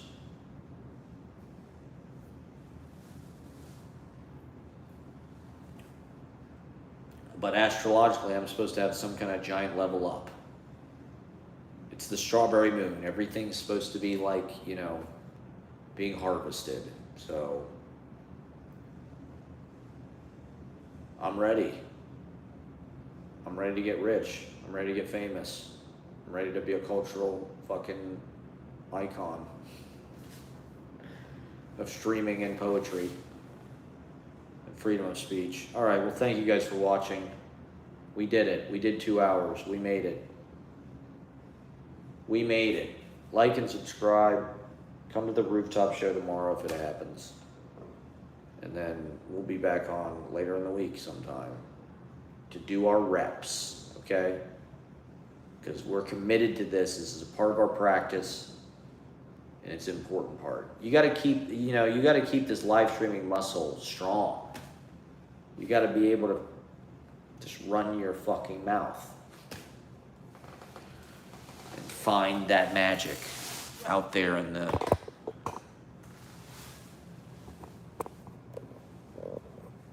heliosphere.